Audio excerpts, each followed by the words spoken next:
And welcome to another episode of The Focal Thought. My guest today is Kelly Dorfman. How are you, Kelly? I'm doing great, Gordon. Nice to speak to you. Thank you, and it's good speaking with you today. Thank you for coming on the show. Kelly, you are one of the world's foremost experts on using nutrition therapeutically to improve brain function, energy, and mood. You collaborate with many medical professionals to develop creative strategies to address complex ailments and symptoms. And you've been featured on numerous television programs, including CNN's American Morning. And you've got special interest in nutrition focused with children as well as with adults and seniors. And you've got your award-winning book, Cure Your Child with Food: The Hidden Connection Between Nutrition and Childhood Ailments. And you also you are a licensed nutrition dietitian and you hold a master's degree in nutrition and biology. So welcome to the show.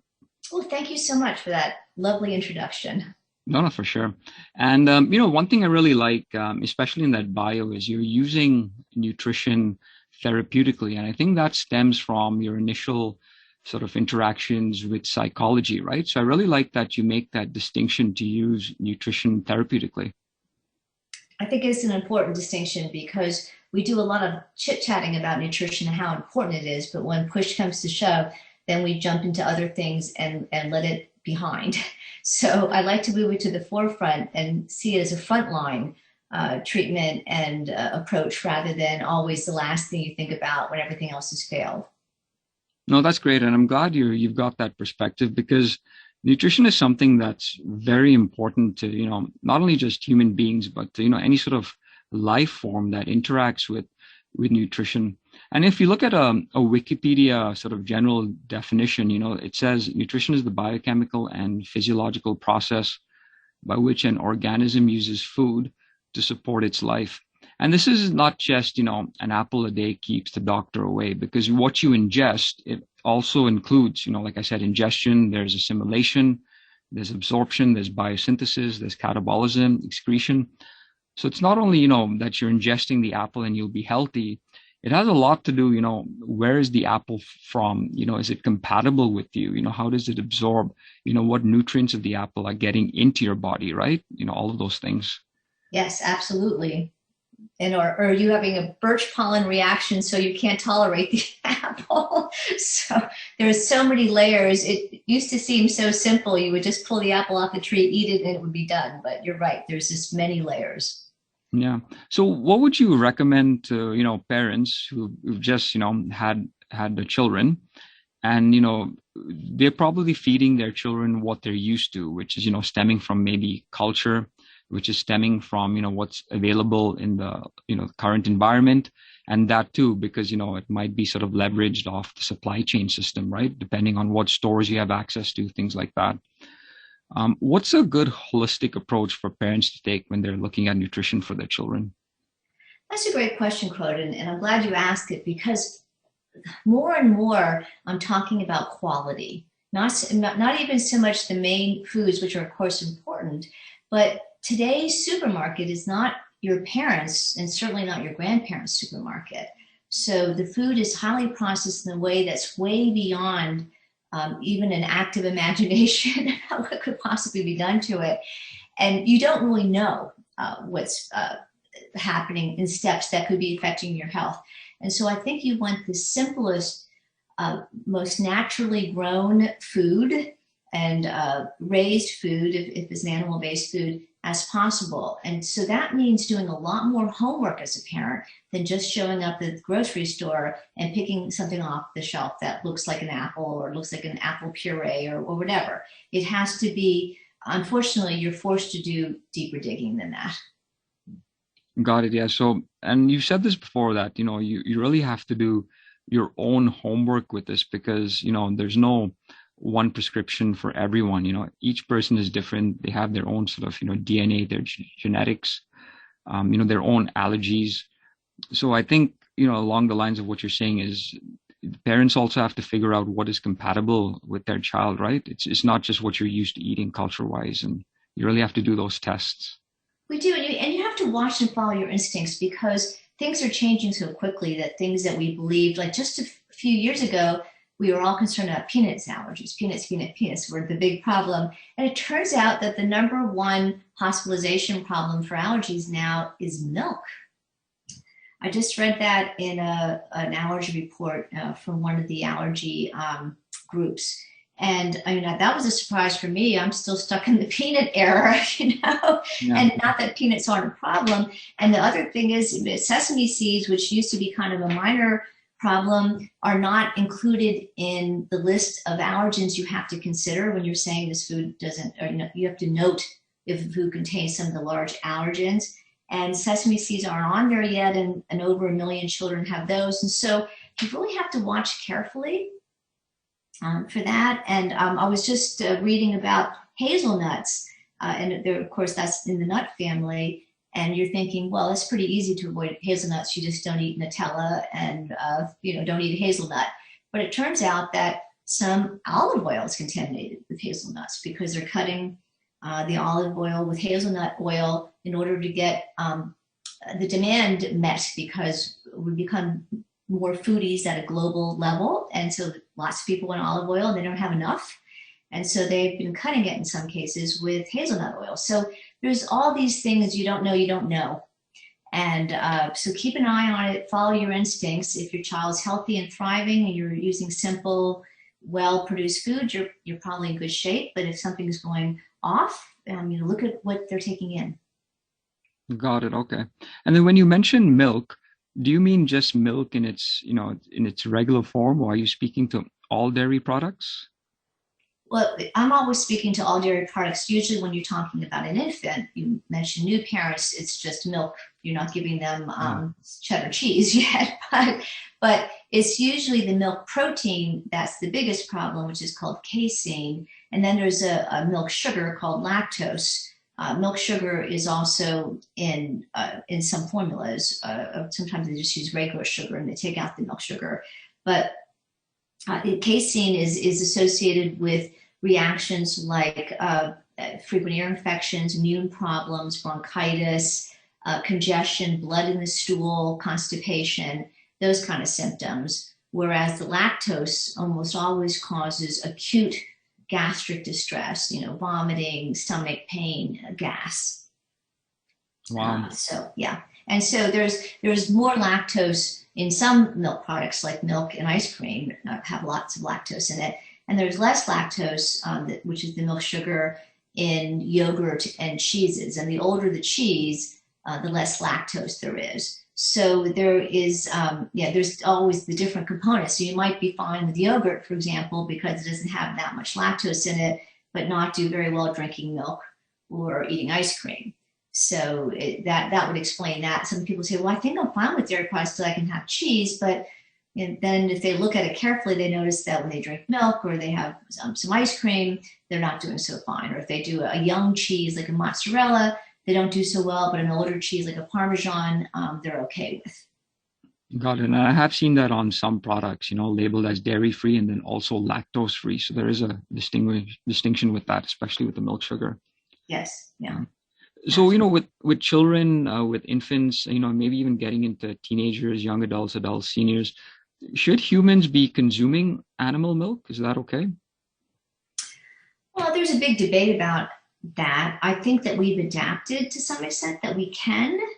Some people can consume it and some people can't. My fallback position is that when in doubt, look at what your ancestors ate and what got you here. So if you're in a culture where they've been doing a lot of dairy products for a while and you don't have any particular symptoms with it, you're probably fine because you have genetically adapted over time.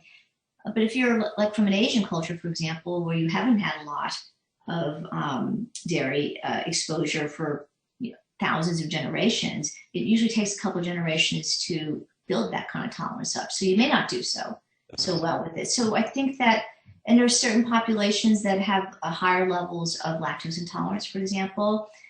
Taking a lot of antibiotics and some other things can also reduce lactose intolerance. So there's a lot of factors to be taken into account.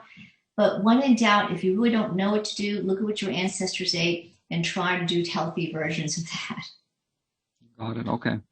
And then, you mentioned earlier, our grandparents and great grandparents, the food supply that they got from their supermarket was much different than today. And you also mentioned, the allergies we see with, again, milk, dairy, with nuts, etc., with sesame. Do you think that, back then we might have still had the same allergies, but we did not know we were allergic to it? Because, not every allergic reaction is serious and is, very sort of transparent. I've heard you speak, saying that, some allergic reactions are very minor and, very subtle. Like it could be things like heavy breathing or, minor sort of rashes, things like that. That's an excellent question. And I think that it's true that in the old days, allergies were very narrowly defined, even to some extent today. That's a problem where it has to be histamine reaction, which means an itchy rash or a throat close within a couple of hours. That's the classic allergic reaction. And obviously, most reactions we're seeing now are not those classic reactions. So it's very possible people have been reacting to food all along and didn't know it. However, or I guess I should say, and there's no doubt that just straight allergy reactions of all sorts are going up. And this is part of global climate change and other cultural and environmental factors. And so I'm not saying it's all global climate change or it's all this or that. There's many factors in some algorithm that are equaling a dramatic increase all over the world of these kind of reactions. And so there are things I think that we need to be tackling environmentally that are putting a burden on us. And just to start with climate change, because that is something that has been in the news a lot, and most people are aware that the climate is shifting, is that there's just more pollen now. I mean, you can't watch the pollen counts over the last 10 years and not see a straight line going up. So as pollen goes up, it goes up because there's more carbon dioxide in the air, and the trees are under more stress. They produce more pollen. And so then people who are less reactive when the amounts are lower become more reactive. And also the molds, because the temperature changes, they're shifting to adapt to that, and they're becoming more virulent. So you're seeing a lot more people with mold reactions and mold intolerance and allergies in general. So there are those kind of big changes, and then there are changes that we're creating. And I think one of my most concerning one is the amount of Roundup residue. Roundup is the world's most popular herbicide. Its active ingredient is called glyphosate. That's Glyphosate. And the food supply is almost universally at this point contaminated with it. It's found on most soy, on most corn, about 90% of the wheat has it. Hard beans, almost all the oats have some residue. It's used that widely agriculturally. And Roundup kills the bacteria in your gut. When it was first approved for other uses, Monsanto argued at the time that we don't have a chemical pathway that processes this. You don't have to worry about it. But it turns out that the bacteria in our gut do have a pathway. So every time you eat something with Roundup, you start disrupting that microbiome. And we know the microbiome is one of the key issues with allergies. Our microbiome being a mess really does increase your chances of having allergies. So that's kind of a short answer to a very long problem, I guess, but maybe it was a longer answer than it should have been. But yes, I'm very concerned about that. Just keeping glyphosate out of your diet is practically a full-time job. It shouldn't be, but it is, unfortunately. Wow. So there really is this two-way dialogue. There's seems to be a two-way street because you're saying, the world is changing and adapting in terms of environment. That in effect is affecting, species, organisms, which affects us alongside affecting the food. Then we are also adapting and changing in terms of, our genetics. And, it's going back and, the species are changing almost, because of that, I imagine. So there's this two-way sort of communication. And then we might know, that the apple a day keeps the doctor away, but then to shop for, the perfect apple that suits us at, in this moment of time because we put a lot of trust into our food producers that they'll produce good food and not take any sort of shortcuts.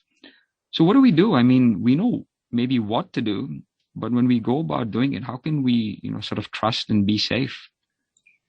Well, I think that it's very hard to regulate that at an individual level. In a way, we're sort of stuck with that. Our food producers, uh, we need to be watching them more, but also helping them more so that it pays for them to produce healthy food that we're not going to be paying for environmentally 10 or 20 years down the road. So I don't know if you saw that article recently about how all these baby foods were contaminated with heavy metals, and there was a big uproar. There was some kind of, I think, Senate hearing about the whole thing, and now there's a lawsuit. And so I was looking at this report and I was thinking, the problem is they didn't test the other food that the baby food is made from. In other words, they were looking at the apple purees and all, whatever the baby food pouches were, and they're saying, oh my gosh, there's these heavy metals. But they didn't go and just pull stuff off the shelf and test it in comparison. I think they would find that there's widespread contamination whenever they look. And we saw that with rice a few years ago when they noticed that there was rice contamination with arsenic. So they went, oh my goodness, what about the baby food rice cereal? And they were all up in arms about it. And it turned out the arsenic was from the 70s for the most part. The pesticides that we used, millions of tons of arsenic containing pesticides and herbicides and chemicals to produce food and tobacco and cotton and stuff in the 70s. And it's still in our food today. That stuff's long gone, but those fields are still contaminated. And we're seeing, I think, some of the same thing with some of these, baby food products are made from foods that are grown on soil that will, the foods will pick up the heavy metals if the heavy metals are in the soil.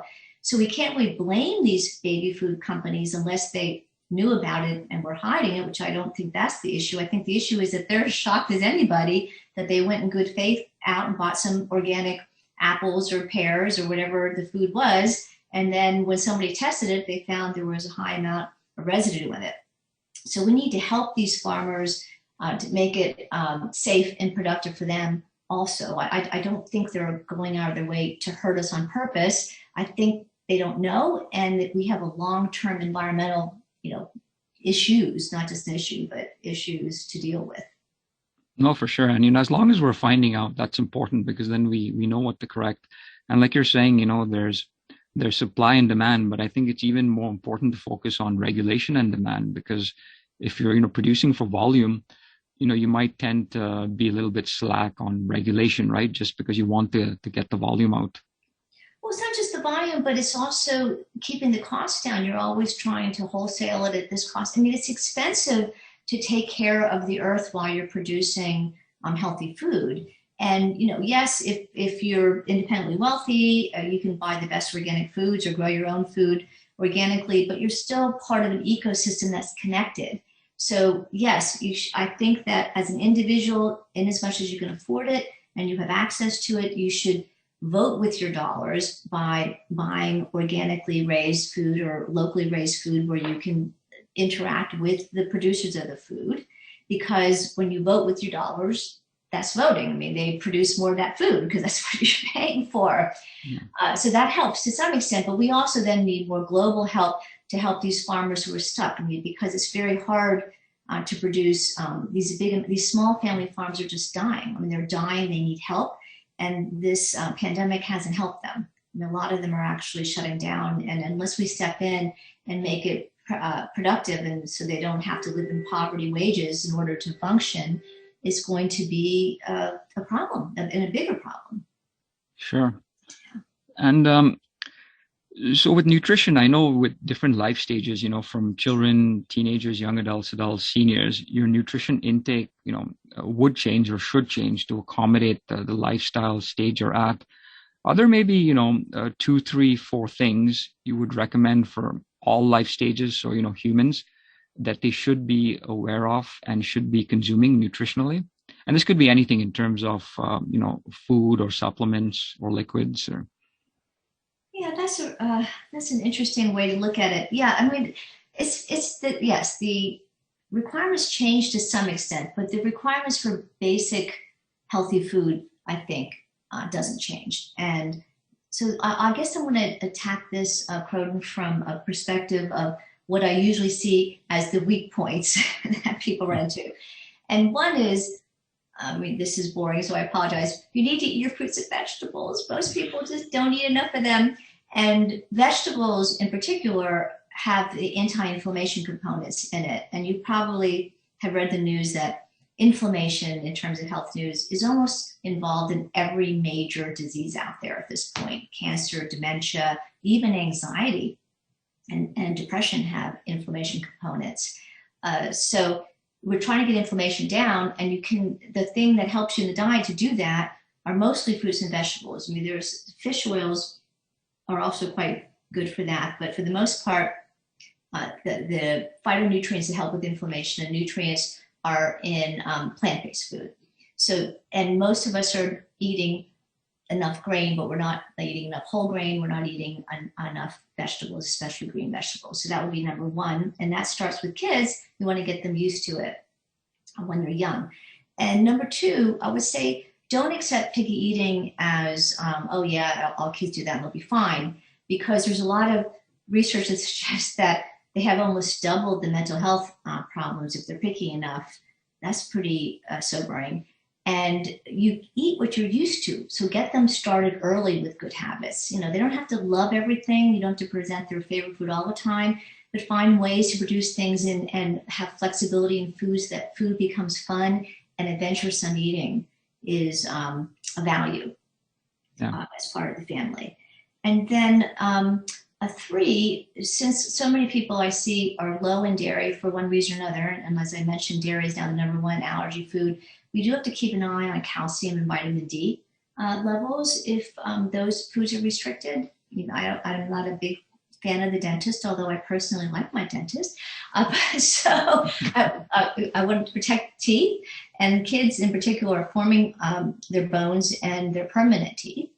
And so you want those to be in good shape. So you want to keep an eye on vitamin D and calcium levels. So those would be three general things. And then probably the fourth thing is that don't throw away breakfast. I do this a lot, do a lot of correcting of breakfast because people are in a hurry, they're running out the door, especially with children. If you lose breakfast, you can't depend particularly on lunch either, because if they're at school, they're busy, they're swapping their food, they're yabbering with their friends, and their lunchbox comes back full or thrown away or traded off.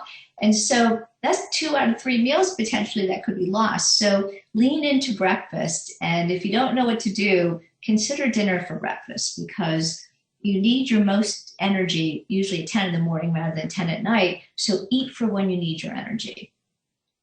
Got it. Okay. So if you're a proponent of breakfast, what are your thoughts on, those people who are fasting, and especially nowadays with, the trend of intermittent fasting, where people are only just eating one meal a day, say, for example, at, 8 p.m. and then not eating anything until the next day at 8 p.m. Because sometimes with myself, it's almost a catch-22. If I don't have breakfast, I do notice, some sort of sharpness in my mind, depending on the work I'm doing. If it's mental, I do notice that. But sometimes I do notice if I have to do physical work, I do need to have a solid breakfast to, maintain that sort of a foundation for strength. What are your thoughts on that? I think that you're pointing out some of the important ins and outs of doing intermittent fasting or any kind of dietary program you do. Not everybody's a strong breakfast eater. Some people just don't wake up until, in terms of their digestive system, I don't mean getting out of bed, until lunchtime. And that's fine too if they have their bigger meal then. But your digestive system runs on a diurnal cycle, which means that it's naturally stronger during certain times of the day versus others. And it's strongest first thing in the morning, and it goes to sleep when the sun goes down. So eating only one meal at 8 o'clock, I think, is hard on people's system. And the other thing is that one of the hardest things in terms of oxidative stress, which is a kind of a chemical stress in your body, is overeating. And that kind of forces you to eat and overeat in one big glob rather than splitting up the digestive process so it's less stressful. So I'm a big fan of 12-hour intermittent fasting. There's good research for that, and it's not very stressful. Occasionally people can do okay with 16 hours. I'm not a big fan for most people, I'm sure there are exceptions to this, to do just one meal a day. That's pretty rough on some, I would say most people, especially Americans with our kind of digestive systems, way of eating. Yeah. So, I mean, deal with your healthcare practitioner, obviously, with that. If you're not a breakfast eater, then consider maybe lunch a first meal to have, but don't put too much food at one time or shove it into too small of a time period.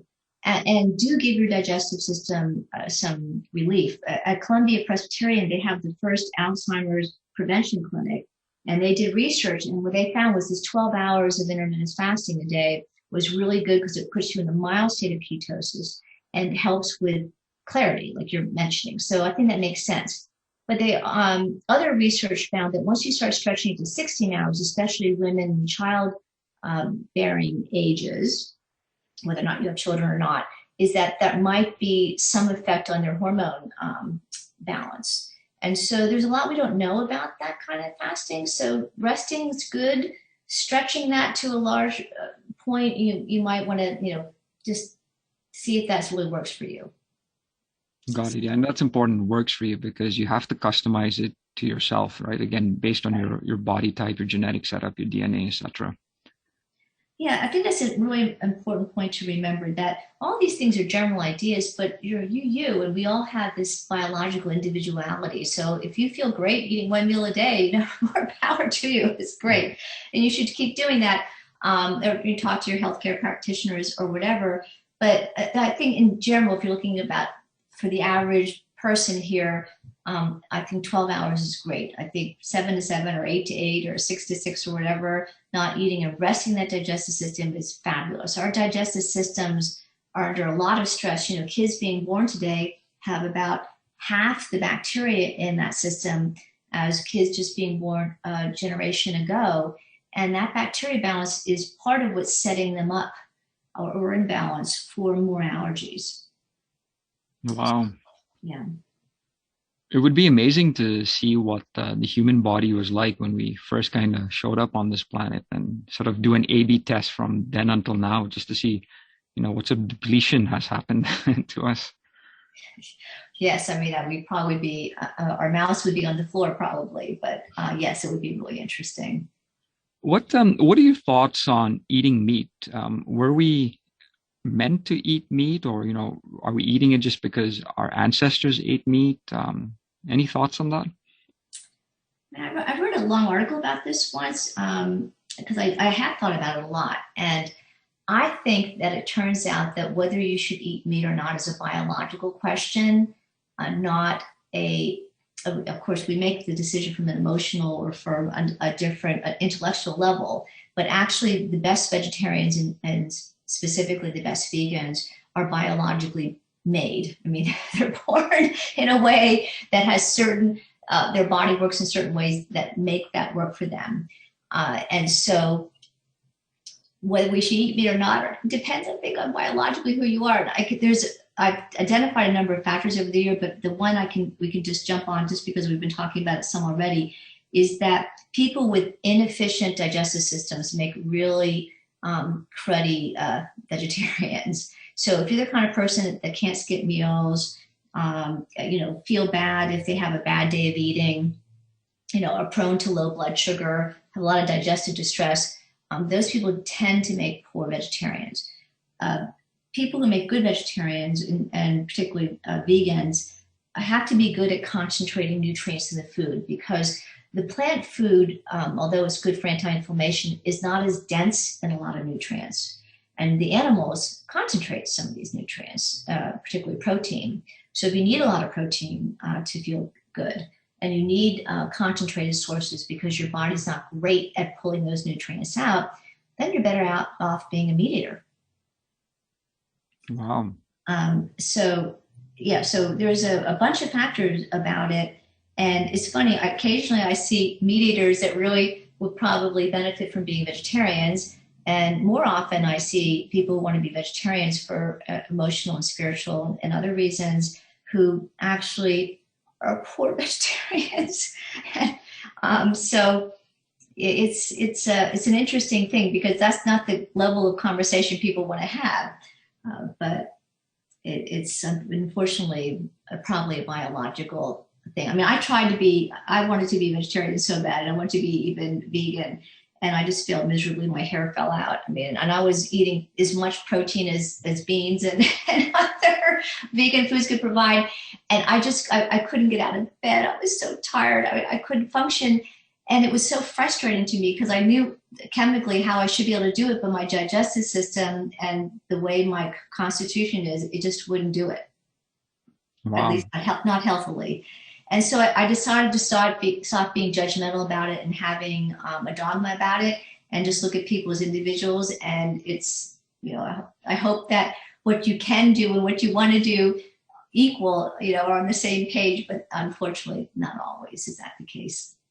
No, no, for sure. And I imagine after hearing this, some people might be at some sort of crossroads because you might make a decision, ethically not to eat meat, maybe for compassionate purposes, etc. But then biologically, if you're not able to get your nutrition from vegan or vegetarian means, and like you're saying, the animal tissue concentrates the nutrition for you, then you might have to respectfully eat meat, right? And may make a decision for yourself based on that information.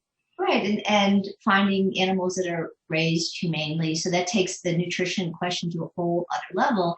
And that's how I decided to deal with it. I mean, I know the people that, the farmers that produce a lot of meat that we eat. And, I was very uncomfortable with it for many, many years because it's not what I wanted to do. But then you also have to learn to be forgiving of yourself and less judgmental of what other people are doing because I mean, I don't know if you remember the battle days where we thought that, people were choosing whether they were gay or not. And, and we were trying to convince them that they should or shouldn't be and all this crazy nonsense. And there's just so much biological imperative for this stuff. And being vegetarian, I think, unfortunately, is one of those things. Yep, there's some people are probably in the middle that they can choose either way because their bodies are flexible enough. But there's loads of people that are bad vegetarians and there's loads of people that probably should be vegetarians. And what's really interesting about it is that people who want to be vegetarians the most temperamentally, very often physiologically, make the worst vegetarians. And the people who probably should be vegetarians temperamentally very often don't want to be. It's kind of ironic. Sure, no, and by that regard, I guess, and you would be an advocate for this too, is to have people do some sort of testing first before getting onto a nutritional plan, right? Some sort of blood test just to see what your composite is, right? Your genetics, your DNA. Then you know what it is that you need to match. Yeah, there's not a test for that yet. Okay. But I mean, I use a lot of Chinese medicine principles to help me figure it out with people because it's looking at really how people regulate their intake and their energy and their digestion. And so it's a bunch of factors. It depends how much fire is in their system. People that have a lot of fire in their digestive system and temperament. It's funny, they tend to make very good vegetarians, but they often don't want to, they love meat, So it's one of life's little ironies. What can I say? No, and that's life. I mean, there's always, like you're saying, the catch-22. It's the irony of life. And as humans, we just have to go forward. That's all. Well, I think it's another way for us to learn to accept other people as they are. I mean, we're so quick to make judgments and put people in categories about things. Oh, you're a terrible, not meat eater, or you're, whatever it is. And I just think that this is just another way we can say we don't know what we don't know, and maybe people just need to do what they need to do, and let's find the safest, happiest way for all concerned to deal with that. Got it. No, that's amazing. And, thanks again for coming on this episode and sharing your thoughts with us. It was very enjoyable speaking with you. And if people want to get a hold of you or, your work, where's the best place for them to reach that? They can check out my website at Kelly Dorfman. That's KELLYDORF as in fire, MAN, like man.com. They can check out my book, Cure Your Child with Food, which was just updated at the beginning of this year, 2021. And those are probably the best resources. Okay, perfect. And I'll put those in the show notes as well. Thank you very much again for the episode. Oh, thank you for inviting me. Okay, thanks. Bye.